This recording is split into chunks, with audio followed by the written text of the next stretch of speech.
Welcome to Money Making Conversation Masterclass. I am your host, Rashawn McDonald. I recognize that we all have different definitions of success. For you, it may be the size of your paycheck. Mine is inspiring people to accomplish their goals and live their very best life. It's time to stop reading other people's success stories and start writing your own. People always talk about the purpose of gifts. If you have a gift, lead with your gifts and don't let your friends, family, or coworkers stop you from planning or living your dream. My next guest is truly a dreamer. There's a dream in every scoop. She is the executive chef, owner, and founder of Cremalicious ice cream. Cremalicious, if you don't know, Cremalicious ice cream has been in the news a lot lately in a very positive way. But also she wants to respond to some things that have been on social media. But more importantly, it's about trust. And she trusts and believes that, you know, there's a sense of purpose in what she's doing in her life. I've invited her on Money Making Conversation Masterclass to tell her story, to get us updated. Welcome to the show, Executive Chef Liz Rogers. Hi, how are you? Are you looking good? Nice to see you. Thank you. Where are you based in? What city are you based in? So I'm based here in Cincinnati, Ohio. So I'm originally from Cleveland, Ohio. And the whole brand of Cremalicious, how did that get started? I'm an executive chef and restaurateur by trade. So Cremalicious actually came from all the desserts that we made homemade inside the restaurant. And they were actually just turned into ice cream desserts.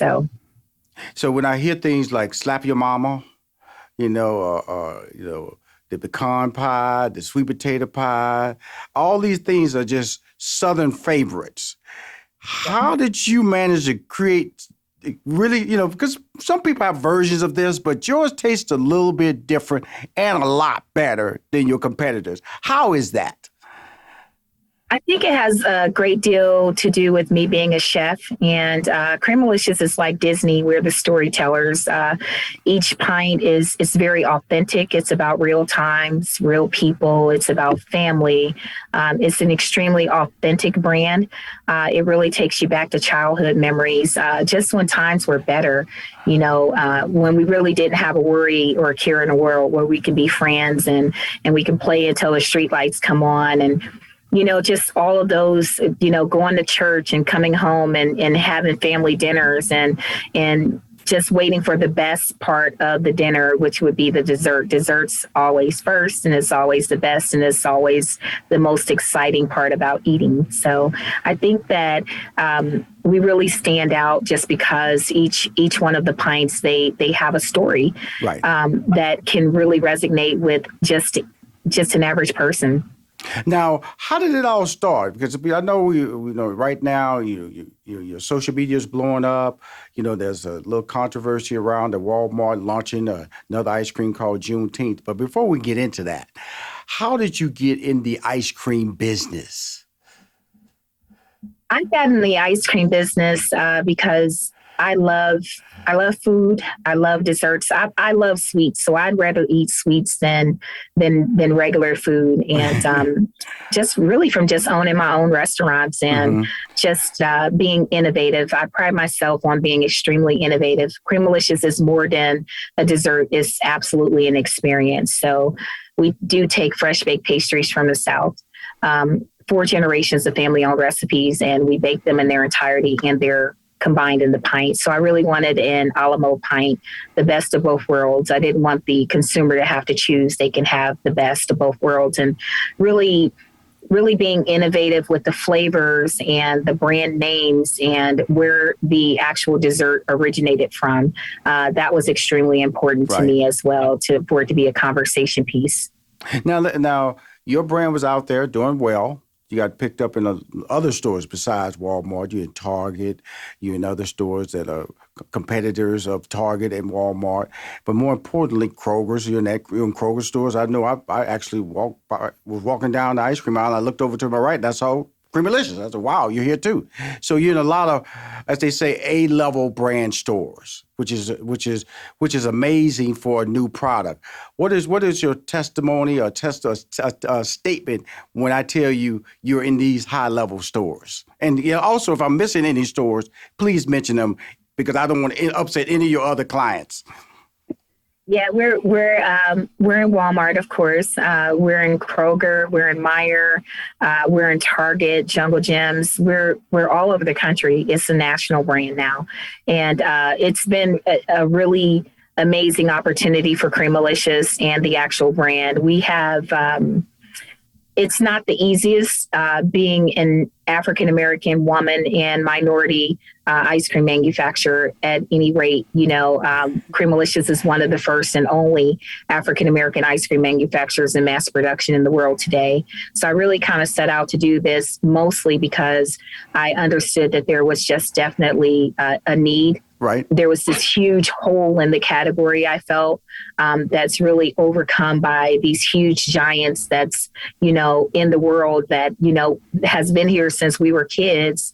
And, for me, it's cheers to the underdog. I just want other entrepreneurs to understand that if they have a dream, they need to just go for their dream and not be afraid to take risk and, follow your passion. And as you always say, lead with your gifts. And I really do believe in that. And I do seek that as much as possible to be an inspiration so that we can make room for other people to be on the shelves as well.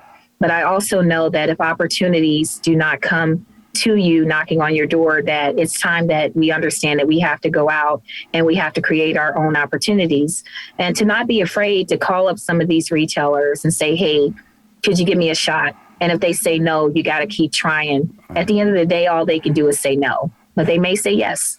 Absolutely. And then you have to be ready when they say yes. That's the whole key. Like I said, you can jump, but you better jump with a plan, better jump with a little money, and most importantly, jump with the product to be able to deliver. Now, there's a dream in every scoop, because you started mentioning about dreams and talking about people living their dream and reaching their dream and not being deterred when their dreams are being denied. Why do you say there's a dream in every scoop of Cremalicious? Just having this ice cream on the shelf, it's bigger than me, right? It's so much bigger than me. It doesn't necessarily mean that, there's this, it's more than just a pint of ice cream for people to eat and enjoy.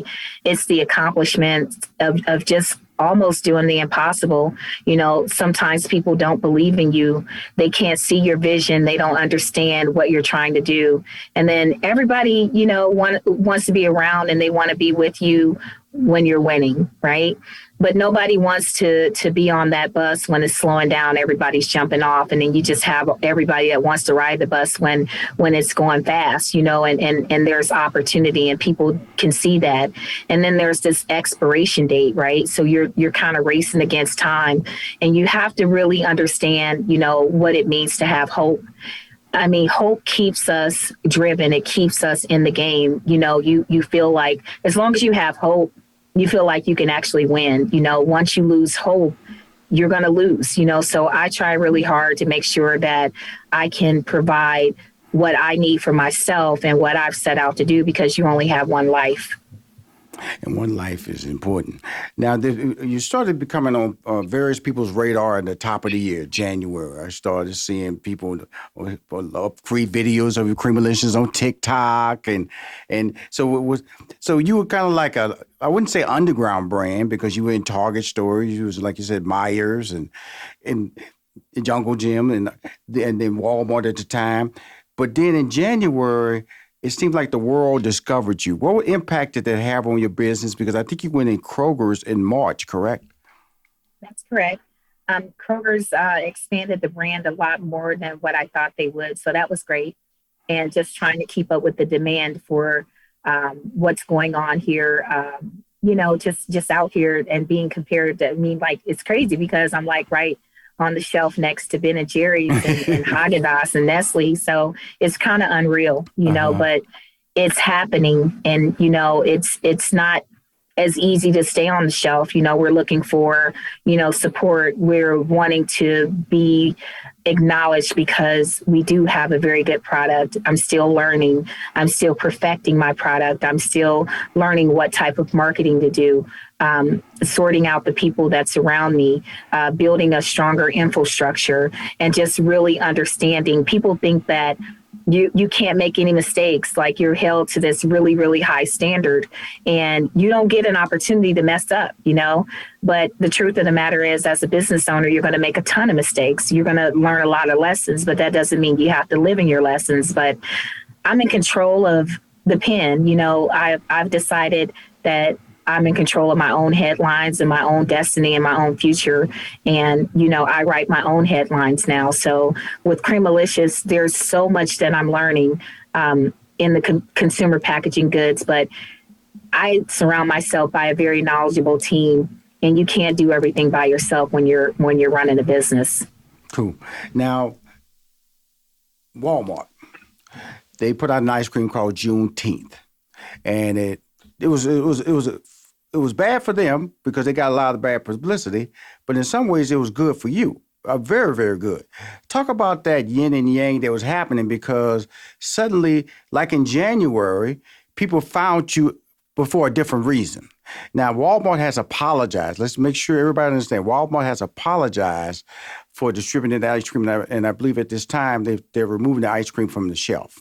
But this interview is about the impact of positivity that your fans have found you, how they've supported you. So talk about that whole Walmart experience, from the social media, from the fans, and how they have rallied behind you on your social media.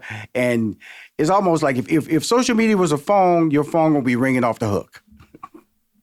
It has been ringing off the hook, actually. There's been so many news outlets from across the country that want me to speak on this. And I pretty much had decided how I was going to deliver my message, and decided when I was going to answer to it and what climate I was going to be in. And of course, I trust you, with my life, because you're fair and you're very, very much right here.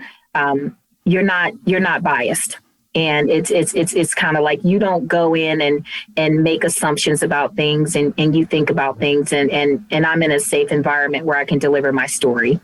And so I felt really good about how I'm delivering my story in the climate that I'm delivering it in today. So that's why I decided to do this one and only exclusive interview with you. It was very hard, because it was very scary, because I wasn't really sure how this was going to affect my brand. Right. I didn't know, it could have went either way. And even today, you don't know if, you're going to upset someone, or if someone's going to, if there's going to be backlash, or you just don't know. But all I know is today I just have to be my authentic self, and a businesswoman, and understand exactly what I'm dealing with right now. And it was a very unfortunate situation, but I think the blessing of it was all of the people out in the world that really supported me. I mean, like, literally, some of the posts really made me cry. I got thousands of messages, emails, letters, inboxes, posts, just people just reaching out, just really wanting to be supportive of this brand. It was just like, cheers to the underdog, because I am the underdog, right? And I'm cool with that, because it's what I know. It's all I know how to do is come back from it and basically stand my ground. But when you're yourself, and when you're authentic, and you stand by your brand and your name, that's all that really matters. And I wanted people to really understand that I never went through a diversity department in any of the retailers that I got involved with, right, where Cremalicious is being sold. Mm-hmm. I did that for a reason, because I wanted to be in the stores for my own merits, my hard work, the quality of my product. I didn't want a handout. I didn't want people to feel like, they had to meet a quota, or, we're just going to give you a shot because you're Black, and we have to have an African American or a minority or a Black woman in the stores. Right. I wanted them to understand that my brand is just as good as anyone else's. I'm just not as big. I may not have all the resources. I may not have all the capital that other brands have to really, really grow this brand. But every day I invest in myself by working hard and investing in my brand, and making sure that my brand has what it needs to compete and be successful. And I just really compete with myself. So I feel like everybody that reached out, everybody that was on those posts and the shares and the likes and just how they stood up, it just meant everything to me. And it really gave me everything to keep going. I'm talking to the executive chef, founder, owner of Cremalicious, Liz Rogers. Liz, there are a lot of rumors I want to clear up right now. First rumor out there is that the Juneteenth ice cream was a collaboration between Walmart and Cremalicious. Can you answer that? That's definitely a false rumor. I never knew that Walmart was doing a Juneteenth ice cream. I've never given them any recipes. Our recipes, our red velvet ice creams are totally different. I have chocolate chunks in my red velvet ice cream. My recipes are formulated and proprietary with food scientists that I personally work with to Cremalicious. So I had no idea what Walmart did or what they were doing. I'm not involved in anything that they do as it relates to the Great Value brand. So this was not a joint venture deal. This was nothing to do with me. So their decisions are just that, and it has nothing to do with Cremalicious. I'm speaking to Executive Chef Liz Rogers of Cremalicious. Another rumor is that you're going to take your ice cream. You're so mad that you're going to take your ice cream off the shelves of Walmart. That is very false. To be perfectly honest, I've had a very good relationship with Walmart for about 1.5 years now. Mm-hmm. The category manager has always been extremely attentive to me. He's always watched out for me and really has been there, personally. He's always done an amazing job as it relates to Cremalicious and the growth of Cremalicious. And he's expanded my brand 3 times. So that's not true. And I'm a businesswoman. I can't just go around taking stuff off the shelf, whether I agree with things or not, but it has nothing to do with the business. Now, when you talk about the fan support, that's what really puts a smile on your face. Like you talked about, while the Juneteenth ice cream was on the shelf, fans were out there saying, "Hey, you got Cremalicious on there. You should be supporting that one. You should." That's the ice cream. That ice cream is fantastic.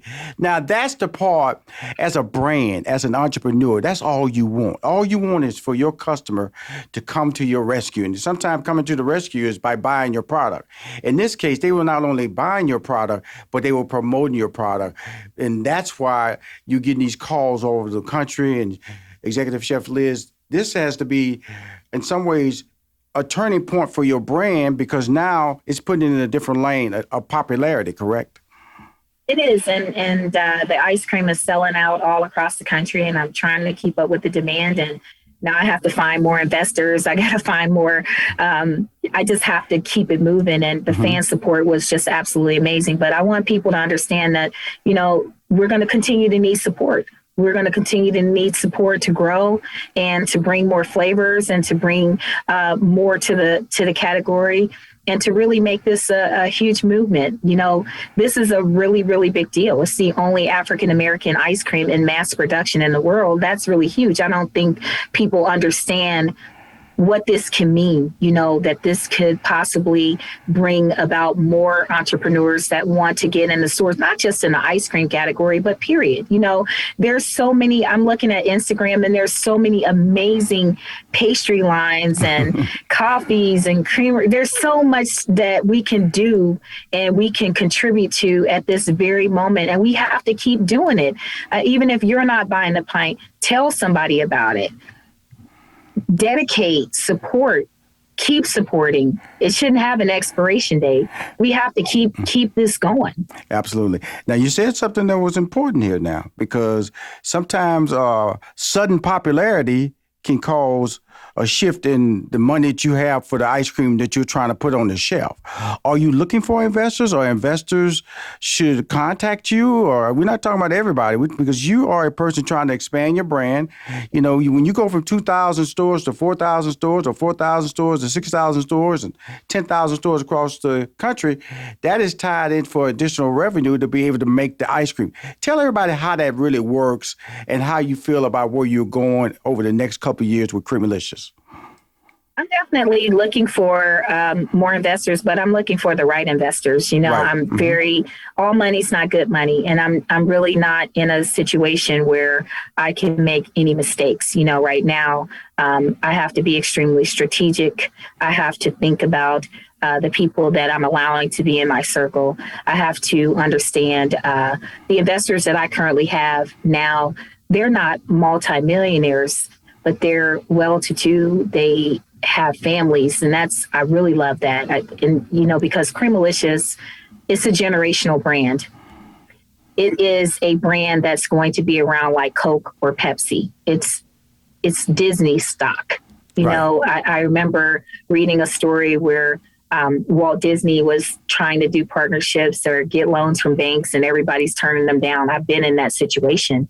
I've been turned down so much and just strung along, and all the things that go with raising money, which is extremely discouraging. And then you meet these people that are just regular people, hardworking people, just like you, that believe in you, and it grows from there. And I'm a working owner, so as a CEO, I'm very hands-on. I'm very creative. I do a lot of product development for national companies that I'm working with now, creating pints, and I'm very good at product development. So that's really a huge wheelhouse of mine, and it has a lot to do with being an executive chef.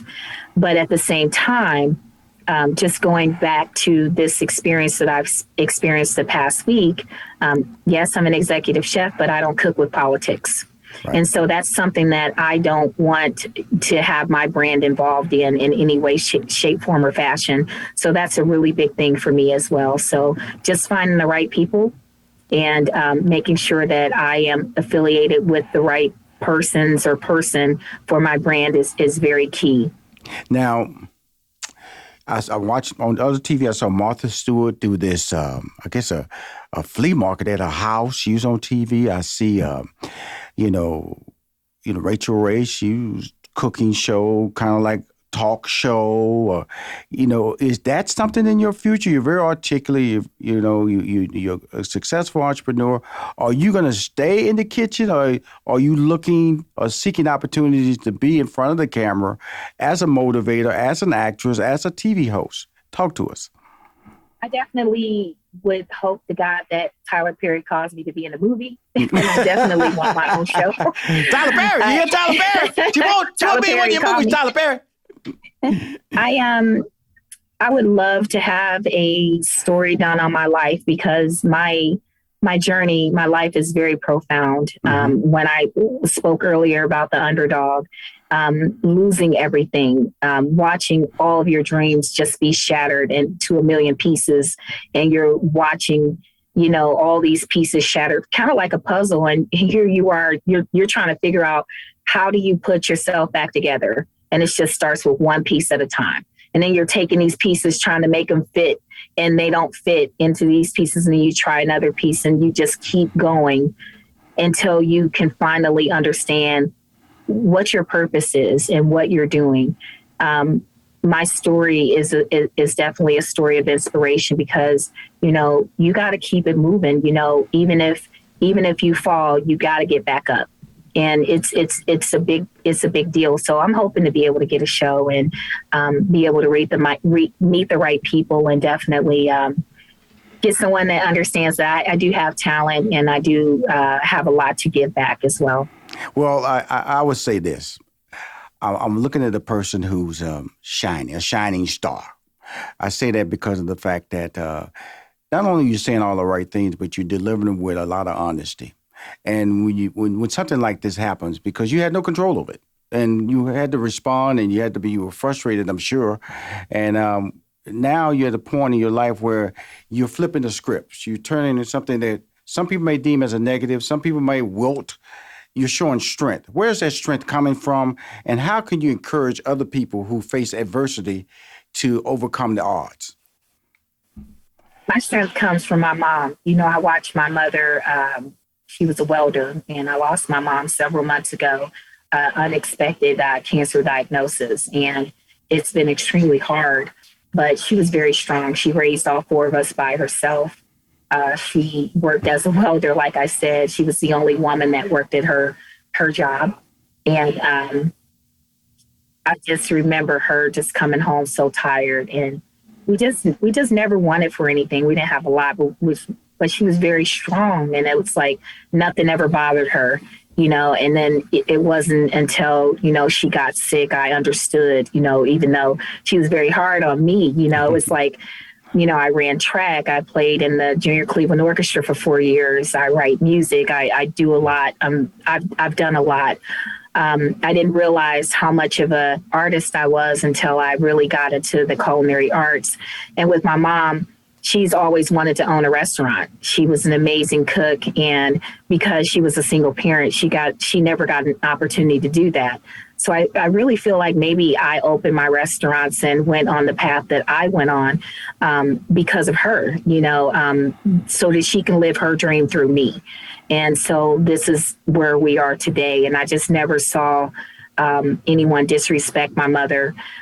She always fought for what she believed in, and that was extremely important to me. And I appreciate that to this day. I didn't realize how much I would need her strength until some of the things started happening, like with the adversity and a lot of things that's going on today in the world that you don't think that you would have to deal with, but here you are. So how do you handle it? Well, my friend and my listeners and my viewers, I guess, I'm talking to executive chef Liz Rogers. She's the owner and founder of Cremalicious. Juneteenth is coming up. And her ice cream is available. It's available at Walmart. It's available at Target. It's available at Kroger. It's available at Myers. It's available at Jungle Gym.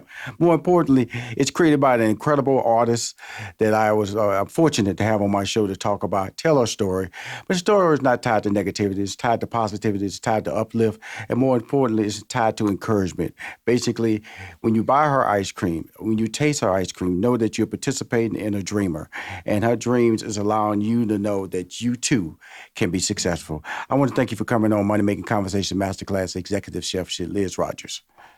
Thank you. You have a great day and live life deliciously.